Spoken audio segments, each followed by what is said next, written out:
أبراهام كام مدري كران كاب هزبخا تفليخا وصا نبت أنا زرئية كام مدري مدركا عندما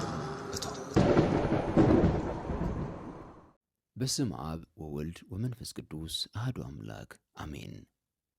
عين سب نملكو عتدك أنستيو حدار كي قبرها زقبر منفس سلام እግዚአብሔር አምላኽ ምስኹም ይኹን ክቡራት ተኸታተልቲ ናይዚ መንፈሳዊ ቻነል መድረክን አን ከመይ ቀኒኹም ኣብ ዝሓለፈ ቀዳማይ ክፋል ብዛዕባቶም ካብ ማህፀን ዝውለዱን ምሳና ዝዓብዩን ኣጋንንቲ ሜልኦምን ከፍኣቶምን ርኢና ነርና።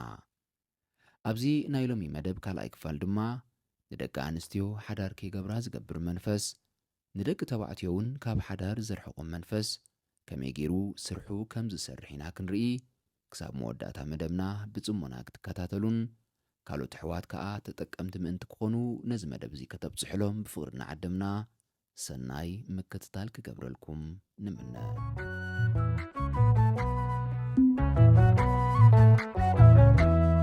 ብቕለት ብዕብዳን ገንዘብ ካባኺነ ናባኻን ትምለስ ምሕረት ከኣሚነ ባሂሉ ካባይ ካብ ርሑቕ ርኢኻኒ ክወርስ ጽድቅኻ ውሉድካ ጌርካኒ ካብ ልዕሊ መስዋዕቲ ምሕረት ትፈቱ ኣርኢኻ ንፍቕሪ ገዛኻ ካቱ ኢየሱስ ክርስቶስ ኣቦይ ኣበ ነፍሲ ብከንቱ ዝሙተ ረኺበ ውላዲ ኢልካ መስክረለይ ንመላእክቲ ኩሉ ብናይ ሓጢ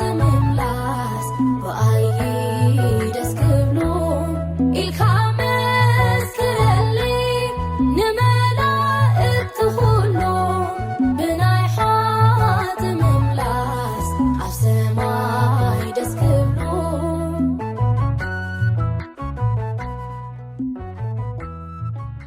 ዓይነ ሰብ ብባህሪኡ ቆልዓ ይኹን ሓዳር ኣይፈትውን እዩ። በዚ ምኽንያት ድማ ሓዳር ከይንገብር ተመሪዕና ከይንወልድ ዝተፈላለየ ናይ ህይወት ሽግር የምፀልና። ብዙሓት ደቂ ኣንስትዮ ብፍላይ ድማ ኣዝየን ምልኩዓት ዝኾነ ኣዋልድ ሓዳር ከይገብራ ወሊደን እውን ሰላም ዘለዎ ህይወት ንኸይሕልፋ ዓይነ ሰብ ሓደ ካብቲ ቀንዲ ምኽንያትን ፈጣሪ ሽግርን እዩ። መልክዕን ቁመናን ሒዘን እንከለዋ ነገር ግን ብዘይ ሓዳር ጠጠው ኢለን ከም ዝተርፋ ይገብረን። ብሰንክቲ ብድሕሪት ኮይኑ ዝሰርሕ ዓይነ ሰብ ከዓ ብዙሕ ዕድላት የምልጠን። ንኣብነት ሓንቲ ጓል ኣንስተይቲ ካብ ስድራ ኮነ ፈተውታ ንምንታይ ዘይትምርዓዊ እዚ መልክዕ ጽባሕ ንግሆ ሃሳሳዩ እናበሉ ምኽሪ ይሃብዋ። ንሳ ግን ዋላ ነቲ ምኽሪ እንተተቐበለቶ ብማእሰርቲ ናይ ትርኹስ መንፈስ ተታሒዛ ስለ ዘላ ብቑዕ ዝመስል ምኽንያት እናምፀአት ብዙሕ ዕድላት ትኸስር። ኣብ መወዳእትኡ ከዓ ከመይላ እዚ ኩሉ ዕድላት ከም ዝኸሰረቶ ብኸመይ ኣብዚ ደረጃ በፂሓ ነቲ ናይ ትማሊ ጉዕዞ ናይ ህይወታ ጋሻ ትኸውን። እዚ መንፈስ ኣብ ልዕሊ ሓንቲ ጓል ኣንስተይቲ ካብቲ ዝገብሮ ናይ ተንኮል ሜላ ካብ ብዙሕ ብውሑድ ነዚ ይመስል። ቀዳማይ ንዝኾነ ወዲ ተባዕታይ ኣበር ከም እተውፅእ ይገብራ። ካልኣይ ንዓኺ ኣይበቅዕን እዩ ዝብል ሓሳብ የምፀላ። ሳልሳይ ምስኡ እንተወዲእኪ ስድራ ኮነ መሓዙትኪ ክስሕቑኺ እዮም ዝብል ዘይጠቅም ሓሳብ ይህባ። ብተወሳኺ ደቂ ኣንስትዮ ዓይነ ሰብ ኣብ ውሽጠን ኮይኑ ክሰርሕ እንከሎ ብዙሕ ባህርየን ዘምፃ። ንኣብነት ብመልክዐን ይምክሓ፣ ሓዳር ይፈርሓ፣ ከምኡውን ኣወዳት ይንዕቓ፣ ቁጥዕ ቁጥዕ ይብላ። ካብ ብዙሕ ብውሑድ ነዚ ዝኣመሰለ ባህሪ ይሕዛ። ከምቲ ኣቕዲምና ዝበልናዮ ግን ጸላእ ሰናያት ባህሪኡ ምስ ባህሪና ስለ ዘዋህዶ ናታ ሽግር ይመስላ እሞ ድንግርግር ኢልዋ ብዘይ መልሲ ዝተርፍ። ክቡራት ኣሕዋተይ እስከ ሕሰብ ኣብላ ሰብ ንምንታይ ብመልክዑ ይምካሕ? መልክዕ ደስ የብል እምበር ዘመካሕ ኣይኮነን። ከመይ እቲ ናይ ሎሚ ጽባቐ ጽባሕ ንግሆ ሃሳሳዩ ርሑቕ ከይከድክን ኣዴታትና ጠምተአን። ብመልክዕን ተመኪሐን ካብ ሓዳርን ተዝተርፋ ንዓና መወለዳዶ ነይረን። ጽባቐ መልክዕ ጠባር እዩ፣ ውቃበ ድማ ከንቱ እዩ ይብል ጥበበኛ ሰለሙን። ስለዚ በዚ ጽባሕ ንጎ ዝሃስስ መልክዕ ሎሚ ብትምክሕትና ካብቲ ቅዱስ ምስጢር ክንተርፍ የብልናን። ከምዚ ዓይነት ስምዒት ክመጸና እንከሎ ኸዓ ጸላእ ሰናያት ወይ ዓይኒ ሰብ ብስውር ይሰርሓልና ከም ዘሎ ክንርዳእ ይግባአና። ገለ ብዓይኒ ሰብ ዝተተሓዛ ደቂ ኣንስትዮ ንሓደ ወዲ ተባዕታይ ኣብቲ ዘለዎ ጽቡቕ ጠባይ ውሽጣዊ ጽባቐን እምነቱን ዘይኮነ ብስልጣኑ ብተፈላጥነቱ ብዘለዎ መጠን ሃብቲ ከም መኪና፣ ገዛ ወዘተ ዝኣመሰሉ ከም ቀንዲ ረቋሕ የምጽኦ እሞ ነዚ ዘይብሉ ወዲ እንታይ ይገብረለይ እናበላ ብሜላ ናይ ትርኹስ መንፈስ እናተታልላ ብዘይ ሓዳር ዕድሜኤን ከም ዝኸይድ ይኾና። መኪና ገዛን ካልእን ትሕዝቶ እንተፂዒርካ ምስ ግዜ ክመጽእ ከም ዝኽእል ንኸይርዳእ ድማ ምስተውዓልን የድክሞ። ገሊአን እውን መልክዐን ብምጥቃም ኣመንዝራ ክኾና ኣብ ናይ ዝሙት ህይወት ከም ዝነብራ ይገብረን።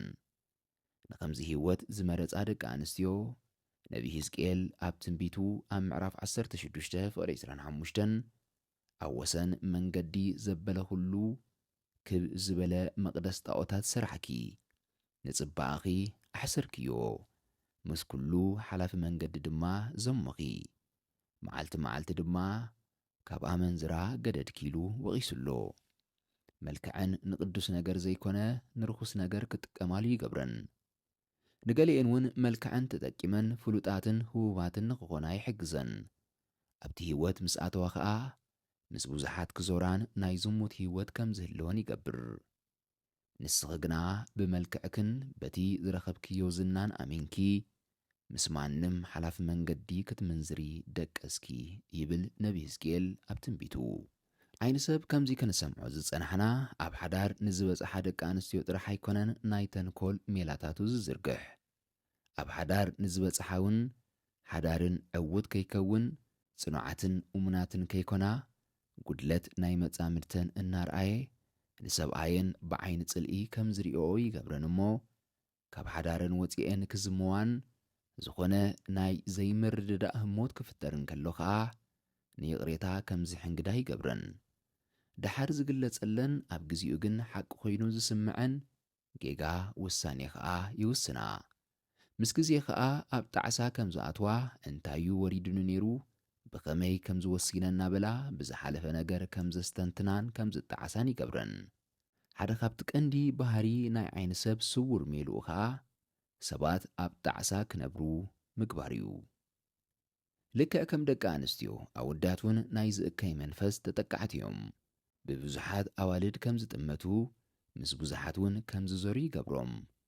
ቅድሚ መርዓ ኣብ ዝሙት ከም ዝወድቁ ካብ ብዝሒ ኣዋልድ ምቅያር ከዓ ደቂ ኣንስትዮ ከም ዝንዕቑን ከም ዘባጭውን ኣብ ሓዳር ዘለዎ ማረኣያ ከዓ ኣዝዩ ትሑት ከም ዝኸውን ይገብሮም። ሓዳር ሕጋዊ መንዝርና እዩ እናበሉ ከዓ ኣብ ዝተፈላለየ ኣጋጣሚ ብርእሰ ተኣማንነት ክካትዑ ይስምዑ። በዚ ምኽንያት ድማ ሓዳር ከይገበሩ ይነብሩ። ኣዋልድ እውን ነዚ ባህሪ ምስ ረኣያ ወዲ ብጣዕሚ ይጸልኣ። ወዲ ዝበሃል ኣይኣምናን። ኣብ መንጎ ወድን ጓልን ከዓ ዓብጋብ ይፍጠር። ክቡራት ሰማዕቲ፣ እዚ መንፈስ ደቂ ኣንስትዮ ሓዳር ከይገበራ ክተርፋ እንከለዋ ዝረኽቦ ጥቕሚ እንታይ እዩ? እቲ ቀዳማይ ካብ ናይ ሓዳር ዓለም ይርሕቐን። ካልኣይ እንተ ደኣ ተመርዐን ክወልዳየን፣ ስለዚ ንኸይወልዳ ናይ ውላድ ጸጋ ከይህልወን ይገብር። ሳልሳይ ምስ ስድራ ቤተን ተጸጊዐን ከም ዝነብራ ይገብረን። ራብዓይ ናይ ካልኦት ሰባት ህይወት እናረኣያ ብቕንኢ ከም ዝነብራ ይገብረን። ህይወተን ከም ዘይዓግባ ተመስገን ከም ዘይብላውን ይገብረን። ሓምሻይ ተስፋ ናብ ምቑራጽ ይወስደን። ተስፋ ምስ ቆረጻ ኸዓ ናብ ናይ ዝሙት ህይወት ይወስደን። ሻብዓይ ኣብ እግዚኣብሔርን ኣብ እምነተንን ተስፋ ከም ዝቆርጻ ይገብረን። ኣወዳት ብፍጹም ከም ዝጸልኣኻ ይገብረን። ህይወተን ከም ናይ ቀትሪ ጸልማት ገይሩ ብምርኣይ ድማ ኣብ ስርሐን ብቑዓትን ዕውታትን ንኸይኮና ይሰርሕ። ዓስራይን ናይ መወዳእታን ድማ ንምንታይ ነብራ ከም ዘለዋ እንዳሕሰበ ምስ ነፍሰንን ምስ ስድረአንን እናተባኣሳ ትርጉም ዘይብሉ ህይወት ንኽነብራ ይፈርደን። ክቡራት ኣሕዋተይ፣ ሓዳር ምድራዊ ዘይኮነ ሰማያዊ በረኸት እዩ። ካብ እግዚኣብሔር ዝተዋሃቡና ብዙሕ ጸጋን ውህብቶን ሓደ ቅዱስ ቃል ኪዳን እዩ። ናይ ሓዳር ህይወት ብስጋዊ ፍቓድን ድሌትን ዘይኮነ ብመለኮታዊ ፍቓድ ናይ ፈጣሪና ዝተጀመረ እዩ። ናብ ቅድስና ዝወስድ ህይወት እውን እዩ። እቲ ፍሉይ ዘብሎ ከዓ ሓዳር ነቲ ናይ እግዚኣብሔር ፍጥረት እትቕጽለሉ መንገዲ እዩ። ስለዚ ነዚ ተረዲኡና ክንከይድ ይግባእ። ሎሚ ቅኑዕ ዝመስለና ነገር ግን ጸላእ ሰናያት ከም ቅኑዕ ኣምሲሉ የርኤና ከይህሉ ምስትውዓል ከድልየና እዩ። ሎሚ ቅኑዕ ዝመስል ምኽንያት ጽባሕ ከየጣዕሰና ሎሚ ብርድኢት ንወስን፣ ተንኰሉን ሜልኡን ንፍለጥ።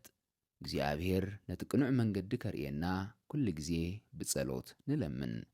ሓሳብና ምስ ናይ እግዚኣብሔር ሓሳብ ዝጻረር እንተኾይኑ ተንኰል ናይ ጸላእ ሰናያት ምዃኑ ንፍለጥ።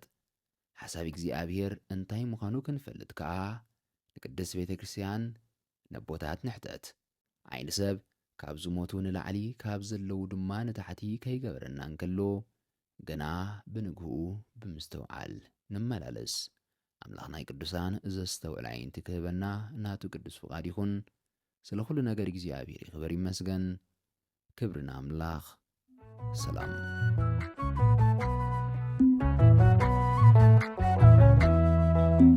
ብቕለት ብእብዳን ገንዘብ ካባኺነ ናባኻን ትምለስ ምሕረት ከኣሚነ ባሂሉ ካባይ ካብ ርሑቕ ርኢኻኒ ክወርስ ጽድቅኻ ውሉድካ ጌርካኒ ካብ ልዕሊ መስዋዕቲ ምሕረት ትፈቱ ኣርኢኻ ንፍቕሪ ገዛ